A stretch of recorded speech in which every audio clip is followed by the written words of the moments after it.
भारतीय संस्कृति, जो कि सहस्राब्दियों पुरानी परंपराओं, मिथकों और दार्शनिक चिंतन का एक विशाल महासागर है, उसमें यक्ष और यक्षिणी का स्थान अत्यंत विशिष्ट और रहस्यमयी है।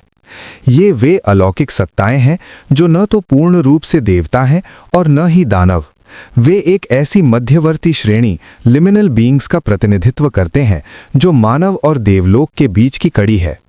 प्राचीन वास्तुकला, साहित्य और लोक विश्वासों में इनकी उपस्थिति इस बात का प्रमाण है कि भारतीय जनमानस में प्रकृति की अदृश्य शक्तियों के प्रति गहरा सम्मान और भय मिश्रित जिज्ञासा सदैव विद्यमान रही है। यक्षों को मूलतः प्रकृति के रक्षक, वनों के स्वामी, जलाशयों के प्रहरी और पृथ्वी के गर्भ में छिपे हुए अकूत धन के संरक्षक के रूप में जाना जाता है। उनका चरित्र द्वैतवादी है। वे एक ओर दयालु और वरदान देने वाले पुण्यजन हो सकते हैं, तो दूसरी ओर वे क्रूर और प्राण लेने वाले गुह्यक भी हो सकते हैं। ये प्रतिवेदन इन रहस्यमयी सत्ताओं के हर पहलू, उनकी उत्पत्ति, उनके राजा कुबेर के वैभव, महाभारत के यक्ष प्रश्न के दर्शन, तंत्र साधना में यक्षिणियों के विज्ञान और भारत के विभिन्न अंचलों में प्रचलित उनकी लोक कथाओं का विस्तृत और गहन विश्लेषण प्रस्तुत करता है। यक्ष शब्द की व्युत्पत्ति संस्कृत की यक्ष धातु से मानी जाती है, जिसका अर्थ है पूजा करना, सम्मान करना या त्वरित गति से प्रकट होना। ऋग्वेद और अथर्ववेद में यक्षों का उल्लेख कई संदर्भों में मिलता है। अथर्ववेद में उन्हें पुण्यजन कहा गया है, जो वनों और एकांत स्थानों में निवास करते हैं और जिनका स्वभाव रहस्यमयी होता है। वैदिक काल में यक्ष पूजा संभवतः अनार्य या लोक परंपराओं का हिस्सा थी, जिसे बाद में पौराणिक हिंदू धर्म, बौद्ध धर्म और जैन धर्म ने अपने अपने ढंग से आत्मसात किया। ये प्रक्रिया भारतीय संस्कृति की समावेशी प्रकृति का परिचायक है, जहां स्थानीय देवताओं, लोकल डेटीज को मुख्य धारा के धर्म में स्थान दिया गया। यक्षों का व्यक्तित्व विरोधाभासों से भरा है। कालिदास के मेघदूत में यक्ष एक प्रेमी और सौंदर्य का उपासक है, जबकि लोक कथाओं में वो एक भटकती हुई आत्मा या ब्रह्म राक्षस जैसा हो सकता है। वे उर्वरता, फर्टिलिटी के प्रतीक हैं। यक्षिणियों को अक्सर वृक्षों, शाल भंजिका के साथ और पूर्ण विकसित वक्षस्थल और नितंबों के साथ चित्रित किया जाता है, जो जीवन और सृजन की शक्ति को दर्शाता है। दूसरी ओर वे शमशानों और निर्जन वनों के निवासी भी हैं, जो मृत्यु और भय का प्रतिनिधित्व करते हैं। यक्षों के अधिपति कुबेर भारतीय पौराणिक कथाओं में धन, समृद्धि और वैभव के सर्वोच्च प्रतीक हैं। वे धनद, धन देने वाले और नृपराज, राजाओं के राजा भी कहलाते हैं। उनका चरित्र रामायण और महाभारत काल के इतिहास को समझने के लिए अत्यंत महत्वपूर्ण है। कुबेर का जन्म ऋषि विश्रवा और उनकी पत्नी इल्विड़ा के पुत्र के रूप में हुआ था। ऋषि पुलस्त्य उनके दादा थे। इस वंशावली के अनुसार वे रावण, कुंभकर्ण और विभीषण के सौतेले भाई थे, जो विश्रवा की दूसरी पत्नी कैकसी के पुत्र थे। कुबेर ने बाल्यकाल में ही सांसारिक सुखों का त्याग कर दिया और हजारों वर्षों तक ब्रह्मा जी की कठोर तपस्या की। उनकी तपस्या से प्रसन्न होकर ब्रह्मा जी ने उन्हें अमरत्व, लोकपाल, उत्तर दिशा का रक्षक और विश्व के समस्त धन का स्वामित्व प्रदान किया। कुबेर की राजधानी अलकापुरी हिमालय में गंधमादन पर्वत पर स्थित मानी जाती है। इसका वर्णन इतना भव्य है कि ये इंद्र की अमरावती को भी फीका कर देती है। भौगोलिक स्थिति, ये मंदाकिनी नदी के तट पर स्थित है। यहाँ की हवा में हमेशा मंदार के फूलों की सुगंध रहती है। भव्य भवन, अलकापुरी के महल स्वर्ण, मणियों और स्फटिक से बने हैं। यहाँ के स्तंभ स्वयं प्रकाशमान हैं, जिन्हें ज्योतिस्तंभ कहा जाता है। यहाँ रात नहीं होती, क्योंकि मणियों का प्रकाश हमेशा रहता है। चैत्र रथ वन, कुबेर का व्यक्तिगत उद्यान चैत्र रथ कहलाता है। यहाँ के वृक्षों के पत्ते पन्ने, एमरल्ड और फल माणिक्य, रूबी के होते हैं। यहाँ नलिनी नामक झील है, जिसमें सोने के कमल खिलते हैं। गंधर्व और अप्सराएं यहाँ कुबेर के मनोरंजन के लिए नृत्य गान करते हैं। कुबेर के वैभव का सबसे बड़ा प्रमाण पुष्पक विमान था। इसे विश्वकर्मा ने सूर्य की धूल और आकाशीय तत्वों से बनाया था। विशेषताएं, ये विमान मन की गति से चलता था, थॉट कंट्रोल्ड व्हीकल। इसकी सबसे बड़ी विशेषता ये थी कि इसमें कभी स्थान की कमी नहीं होती थी। चाहे कितने भी यात्री बैठ जाएं, एक सीट हमेशा खाली रहती थी। ये आकार में छोटा या बड़ा हो सकता था। इतिहास: ये विमान मूलतः ब्रह्मा के लिए बनाया गया था, जिन्होंने इसे कुबेर को दिया। बाद में रावण ने कुबेर को युद्ध में हराकर इसे छीन लिया। रावण की मृत्यु के बाद भगवान राम ने इसमें बैठकर अयोध्या तक यात्रा की और फिर इसे सम्मानपूर्वक कुबेर को लौटा दिया। बहुत कम लोग जानते हैं कि लंका की स्वर्ण नगरी का निर्माण और प्रारंभिक शासन कुबेर का ही था। उन्होंने लंका को एक समृद्ध और शांतिपूर्ण राज्य बनाया था, परंतु उनकी सौतेली मां कैकसी ने अपने पुत्र रावण को कुबेर के वैभव के प्रति ईर्ष्यालु बना दिया। रावण ने ब्रह्मा से शक्ति प्राप्त की और कुबेर को लंका छोड़ने पर विवश कर दिया। ये केवल सत्ता का हस्तांतरण नहीं था, बल्कि धर्म के स्थान पर अधर्म और शक्ति रावण की स्थापना थी। कुबेर ने अपने यक्षों के साथ हिमालय में शरण ली और अलकापुरी बसाई। कुबेर के पास केवल सोना चांदी नहीं, बल्कि नवनिधि 9 प्रकार के दिव्य खजाने हैं। ये निधियां सजीव मानी जाती हैं और व्यक्ति के व्यक्तित्व और भाग्य को प्रभावित करती हैं। इनका वर्गीकरण सत्व, रजस और तमस गुणों के आधार पर किया गया है। सात्विक निधियां: ये निधियां उन व्यक्तियों के पास होती हैं जो धर्मपरायण और उदार होते हैं। पद्मनिधि: पद्मनिधि सात्विक गुणों का प्रतीक है। इसका स्वामी अत्यंत उदार होता है और सुपात्रों को दान देता है। ये धन पीढ़ियों तक, 21 पीढ़ियों तक चलता है। ऐसे व्यक्ति का धन कभी नष्ट नहीं होता, बल्कि बांटने से बढ़ता है। महापद्मनिधि: ये भी सात्विक है। इसका प्रभाव 7 पीढ़ियों तक रहता है। इसका स्वामी धार्मिक संस्थाओं और यज्ञों में धन खर्च करता है। वो सादगी से रहता है, लेकिन दान देने में राजा के समान होता है। नील निधि: इसमें सात्विक और राजसिक गुणों का मिश्रण होता है। ये प्रायः व्यापार और बुद्धि से प्राप्त होती है। इसका स्वामी जनहित के कार्य करता है, लेकिन उसमें थोड़ी व्यावसायिक समझ भी होती है। ये 3 पीढ़ियों तक रहती है। राजसिक निधियां: ये निधियां उन लोगों के पास होती हैं जो भोग विलास और यश के प्रेमी होते हैं। मुकुंद निधि: ये राजसिक प्रधान है। इसका स्वामी कला, संगीत और सौंदर्य का प्रेमी होता है। वो अपने सुख और विलासिता पर धन खर्च करता है। वो कभी कभी दिखावे के लिए दान करता है। ये निधि केवल 1 पीढ़ी तक रहती है। नंद निधि: इसमें रज और तम का मिश्रण होता है। इसका स्वामी अपनी प्रशंसा का भूखा होता है। वो केवल उन लोगों को धन देता है जो उसकी चापलूसी करते हैं। ये धन दीर्घायु और समृद्धि देता है, लेकिन अंततः मानसिक शांति भंग कर सकता है। तामसिक निधियां: ये निधियां विनाशकारी और नकारात्मक ऊर्जा से जुड़ी होती हैं। मकर निधि: ये निधि अस्त्र शस्त्र संग्रह करने वाले योद्धाओं और राजाओं के पास होती है। इसका स्वामी क्रोधी और युद्ध प्रिय होता है। वो धन का उपयोग शक्ति प्रदर्शन और दूसरों को दबाने में करता है। कच्छप निधि: इसका स्वामी कछुए की तरह अपने धन को छिपाकर रखता है। वो अत्यंत कंजूस होता है, न खुद खाता है न दूसरों को देता है। वो अपने धन की रक्षा सांप की तरह करता है और अंत में धन छोड़कर मर जाता है। शंख निधि: ये निधि केवल स्वयं के भोग के लिए होती है। इसका स्वामी घोर स्वार्थी होता है। उसके पास अपार धन होते हुए भी उसका परिवार, पत्नी और बच्चे दरिद्रता में जीते हैं। वो अपनी ही दुनिया में मस्त रहता है। खर्व निधि: इसे मिश्रित निधि कहा जाता है। यह अत्यंत रहस्यमयी है। इसका स्वामी अविश्वसनीय स्वभाव का होता है।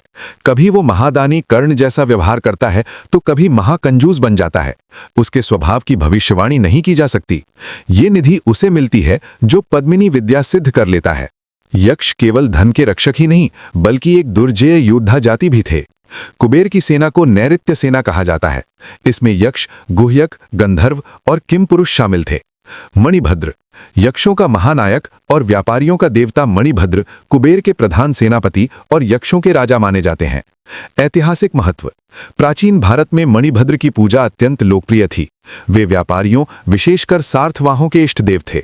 जो व्यापारी समुद्र पार या घने जंगलों से होकर व्यापार करने जाते थे, वे सुरक्षा के लिए मणिभद्र की पूजा करते थे। मथुरा के परखम गांव से मिली उनकी विशाल मूर्ति लगभग 150 ईस्वी पूर्व ये सिद्ध करती है कि उनकी मान्यता देवताओं के समकक्ष थी।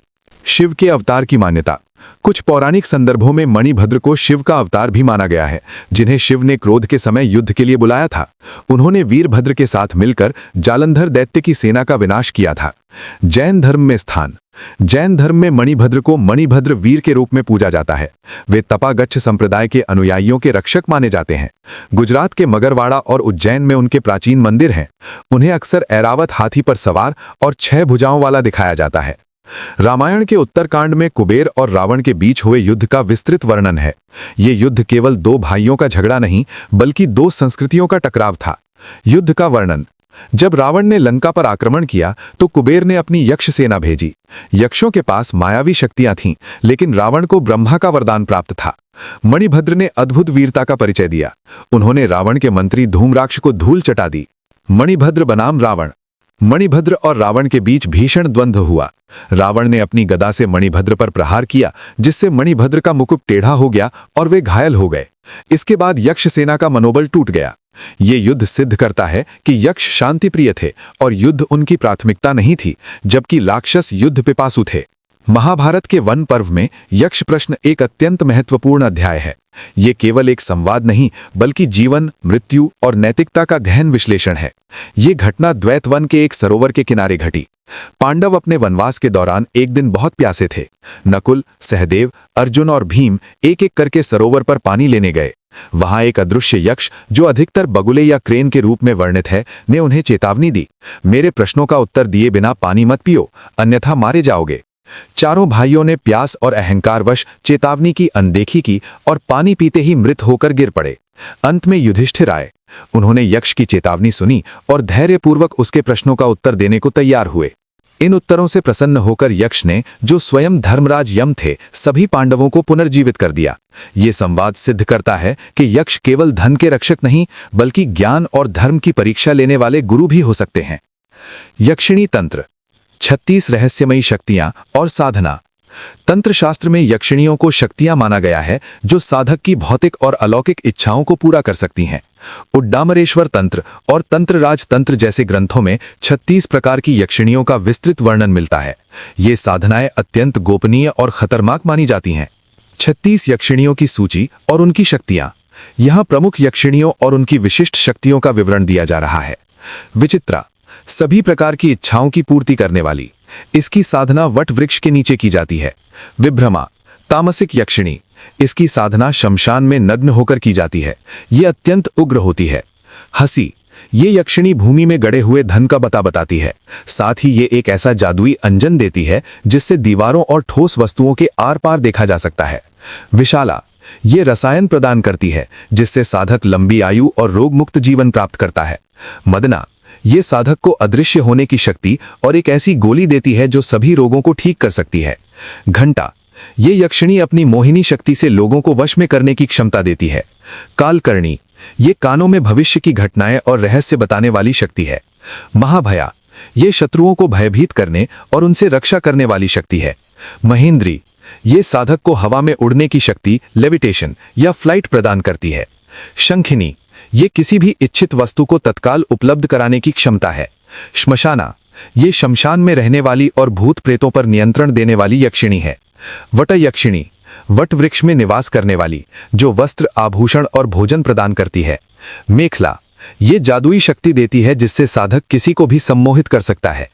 विकला, ये विशिष्ट ज्ञान और शास्त्रों का अर्थ समझने की बुद्धि देती है। लक्ष्मी, ये अपार धन और ऐश्वर्य प्रदान करती है। मालिनी, ये पाताल लोक की यात्रा कराने में सक्षम है। शतपत्रिका, ये 100 प्रकार के फूलों और सुगंधों की स्वामिनी है। सुलोचना, ये पादुका सिद्धि, तेज गति से यात्रा करने वाली चप्पलें दे सकती है। शोभा, ये रूप और सौंदर्य प्रदान करती है।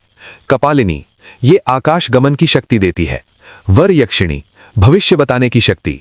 नटी, ये रसायन विद्या और छिपे हुए खजाने का ज्ञान देती है। कामेश्वरी, पौरुष शक्ति और आकर्षण प्रदान करती है। स्वर्णवती, ये किसी भी धातु को सोने में बदलने की विद्या सिखाती है। रतिप्रिया, प्रेम और संबंधों में सफलता देती है। पद्मिनी, नवनिभियों की स्वामिनी। अनुरागिणी, यश और कीर्ति देने वाली। मनोहरा, स्वर्ण मुद्राएं प्रतिदिन प्रदान करने वाली। प्रमोदा, दिव्य भोजन और रस प्रदान करने वाली। भामिनी, अदृश्य होने का काजल देने वाली। चंद्रा, रसायन सिद्धि देने वाली, जिससे वृद्धावस्था नहीं आती। नखकेशी, खोई हुई वस्तुओं को खोजने में मदद करने वाली। जनरंजिका, लोगों का मनोरंजन और वशीकरण करने वाली। भीषणी, भयानक रूप वाली, जो शत्रुओं का नाश करती है। सुरसुंदरी, ये सबसे सात्विक और सुंदर यक्षिणी मानी जाती है, जो राज्य, धन और धर्म प्रदान करती है। त्रिकालज्ञ, तीनों कालों का, भूत, भविष्य और वर्तमान का ज्ञान देने वाली। यक्षिणी साधना कोई खेल नहीं है, ये वाम मार्ग की साधना है और इसमें जरा सी चूक जानलेवा हो सकती है। संबंध के रूप, साधक यक्षिणी को 4 रूपों में सिद्ध कर सकता है। 1 माँ, 2 बहन, 3 पत्नी, 4 प्रेमिका। माँ, बहन, ये सबसे सुरक्षित रूप है। यक्षिणी साधक की रक्षा करती है और धन देती है। पत्नी, प्रेमिका, ये सबसे खतरनाक है। यदि साधक यक्षिणी को प्रेमिका या पत्नी के रूप में सिद्ध करता है तो उसे अपनी मानव पत्नी से दूर रहना पड़ता है। यक्षिणी अत्यंत ईर्ष्यालु होती है। यदि साधक किसी अन्य स्त्री के संपर्क में आता है तो यक्षिणी उसे पागल कर सकती है या मार सकती है। आधुनिक चेतावनियां। तंत्र विशेषज्ञ चेतावनी देते हैं कि यक्षिणियां मायावी शक्तियां हैं। वे शुरू में साधक को बहुत कुछ देती हैं, लेकिन धीरे धीरे उसकी प्राण ऊर्जा, लाइफ फोर्स चूसने लगती हैं। वे साधक को अंधकारमय लोकों, डार्क रेल्म्स में फंसा सकती हैं, जहां से निकलना असंभव होता है। कई साधकों ने साधना के दौरान भयानक आवाजें सुनने, शरीर के सुन्न होने और मानसिक संतुलन खोने के अनुभव साझा किए हैं। यक्ष केवल किताबों में नहीं, बल्कि भारत के गांवों, हवेलियों और लोक विश्वासों में आज भी जीवित हैं। गुजरात के कच्छ जिले में जख बोतेरा यानी 72 जख की पूजा अत्यंत लोकप्रिय है। ये एक अद्भुत लोक कथा है जो इतिहास और मिथक का मिश्रण है। कथा। लगभग 10वीं-11वीं शताब्दी में कच्छ के तट पर एक जहाज दुर्घटनाग्रस्त हुआ। उसमें से 72 गोरे, ऊंचे और शक्तिशाली पुरुष निकले। वे घोड़ों पर सवार थे। उन्हें जख यानी यक्ष का अपभ्रंश कहा गया। चमत्कार और चिकित्सा। कहा जाता है कि वे परोपकारी थे और उनके पास चिकित्सा का अद्भुत ज्ञान, संभवतः यूनानी चिकित्सा था। उन्होंने स्थानीय लोगों की बीमारियों का इलाज किया। राजा पूर्णवार और मच्छर का रहस्य। उस समय वहां का राजा पूर्णवार अत्यंत क्रूर था। वो संघार समुदाय पर अत्याचार करता था। जखों ने लोगों की रक्षा के लिए राजा को चुनौती दी। राजा के पास एक जादुई ताबीज था जिससे उस पर तीरों का असर नहीं होता था। जखों की एक बहन थी जिसका नाम सायरी था। उसने मच्छर का रूप धारण किया और राजा की बाह पर काटा। खुजली मिटाने के लिए जैसे ही राजा ने तावीज उतारा, जखों ने उसे मार गिराया। पूजा। आज कच्छ की पहाड़ियों यानी कक्कड़ भिट पर उनके मंदिर हैं। भाद्रपद माह में यहाँ विशाल मेला लगता है। ये कथा यक्षों के विदेशी मूल या उनके देवदूत जैसे स्वरूप की ओर संकेत करती है। बिहार और पूर्वी उत्तर प्रदेश में यक्षों को जख या जखिया बाबा के रूप में पूजा जाता है। खजाने के रक्षक। मान्यता है कि पुराने जमींदारों की हवेलियों के नीचे और पुराने कुओं में जख का वास होता है। वे पूर्वजों के गड़े धन की रक्षा करते हैं। यदि कोई बिना बलि दिए या सही विधि के बिना खजाना निकालने की कोशिश करता है तो जख उसे अंधा कर देते हैं या खून की उल्टियां कराकर मार देते हैं। सोन भंडार गुफा, राजगीर। राजगीर की सोन भंडार गुफाओं के बारे में ये लोक विश्वास है कि यहाँ मगध नरेश बिंबिसार का स्वर्ण खजाना छिपा है। गुफा की दीवार पर शंख लिपि में एक रहस्यमयी लेख है। कहा जाता है कि ये उस खजाने को खोलने का मंत्र या पासवर्ड है। अंग्रेजों ने एक बार तो तोप के गोले से दीवार तोड़ने की कोशिश की थी, जिसका काला निशान आज भी वहां मौजूद है, लेकिन दीवार नहीं टूटी। माना जाता है कि यक्ष अदृश्य रूप में आज भी इसकी रक्षा कर रहे हैं। अगम कुआं, पटना। पटना का अगम कुआं भी यक्षों से जुड़ा माना जाता है। कहा जाता है कि इसका पानी कभी नहीं सूखता और इसका रंग बदलता रहता है। सम्राट अशोक ने अपने 99 भाइयों को मारकर इसमें डाला था और तब से यहाँ यक्षों का पहरा है जो इस नरक के द्वार की रक्षा करते हैं। केरल में यक्षियों की छवि उत्तर भारत से अलग और डरावनी है। यहाँ उन्हें यक्षी कहा जाता है और वे पिशाचिनी, वैम्पायर जैसी होती हैं। कांजीराकोड यक्षी। एक प्रसिद्ध कथा के अनुसार कांजीराकोड की यक्षी एक पूर्व जन्म की गणिका थी जिसे धोखे से मारा गया था। वो यक्षिणी बनकर लौटी। वो अत्यंत सुंदर युवती का रूप धरकर रात में पुरुषों को मोहित करती थी और फिर उनका खून पी जाती थी। पाल वृक्ष यानी सप्तपर्णी, एल्स्टोनिया स्कोलैरिस के पेड़ों पर यक्षिणियां रहती हैं। इन पेड़ों की गंध मादक होती है। यक्षिणियां रात में अकेले यात्रा करने वालों से पान और चूना मांगती हैं। अगर कोई दे देता है तो वो उसका वध कर देती हैं। कलियंक कट्टू नीली ऐसी ही एक और खूंखार यक्षिणी है। यक्षों की कहानियां केवल हवा में नहीं, बल्कि भारत के पुरातत्व में उनके ठोस प्रमाण मिलते हैं। मौर्य और शुंग काल की कला में यक्षों की मूर्तियां सबसे प्रमुख हैं। 8.1 दीदारगंज यक्षिणी, भारतीय कला की मोनालिसा। 1917 में पटना के दीदारगंज में गंगा किनारे एक अद्भुत मूर्ति मिली। ये 5 फीट 2 इंच ऊंची चुनार के बलुआ पत्थर से बनी यक्षिणी की मूर्ति है। विशेषता, इस पर मौर्यकालीन विशेष पॉलिश मौर्यन पॉलिश है, जो आज 2300 साल बाद भी शीशे की तरह चमकती है। इसका शिल्प इतना जीवंत है कि लगता है ये अभी बोल पड़ेगी। ये स्त्री सौंदर्य, उर्वरता और शक्ति का बेजोड़ नमूना है। रहस्य, इसका बायां हाथ टूटा हुआ है और नाक पर भी क्षति है। कुछ विद्वान इसे चामर ग्राहिणी यानी चमर डुलाने वाली सेविका मानते हैं, लेकिन इसका राजसी और दैवीय रूप इसे सामान्य सेविका से ऊपर यक्षिणी की श्रेणी में रखता है। ये मूर्ति आज बिहार संग्रहालय और भारतीय कला की पहचान है। मथुरा के परखम गांव से मिली यक्ष मूर्ति यानी परखम यक्ष लगभग 7 फीट ऊंची है। ये विशाल, भारी भरकम और शक्ति का प्रतीक है। इस पर ब्राह्मी लिपि में लिखा है मणिभद्र। ये इस बात का प्रत्यक्ष प्रमाण है कि ईसा पूर्व 2री शताब्दी में मणिभद्र की पूजा एक स्वतंत्र देवता के रूप में होती थी, न कि केवल कुबेर के सेवक के रूप में। महाभारत में एक और अद्भुत प्रसंग है जो यक्षों की काया पलट यानी शेप शिफ्टिंग शक्तियों को उजागर करता है। कथा, पांचाल नरेश द्रुपद की पुत्री शिखंडी, जो पूर्व जन्म में अंबा थी, का विवाह दशार्ण देश की राजकुमारी से हो गया। जब पत्नी को पता चला कि उसका पति स्त्री है, तो दशार्ण के राजा ने आक्रमण की धमकी दी। शिखंडी वन में गई और आत्महत्या का प्रयास किया। यक्ष का वरदान, वहां स्थूनाकरण नामक यक्ष रहता था। उसने शिखंडी की व्यथा सुनकर अपना पुरुषत्व उसे उधार दे दिया और शिखंडी का स्त्रीतत्व ले लिया। जब कुबेर वहां आए और यक्ष को स्त्री रूप में देखा, तो क्रोधित होकर शाप दिया कि अब यह परिवर्तन शिखंडी की मृत्यु तक स्थायी रहेगा। महत्व, ये कथा न केवल यक्षों की जादुई शक्तियों को दिखाती है, बल्कि महाभारत युद्ध में भीष्म की मृत्यु का कारण भी बनी। शिखंडी पुरुष होकर भी भीष्म के लिए स्त्री ही रही, क्योंकि भीष्म को इस यक्ष परिवर्तन का रहस्य पता था। यक्ष और यक्षिणियां भारतीय संस्कृति के अवचेतन में गहराई से समाये हुए हैं। नैतिकता, यक्ष प्रश्न हमें सिखाते हैं कि जीवन में सबसे बड़ा धन विवेक और धर्म है, न कि सोना चांदी।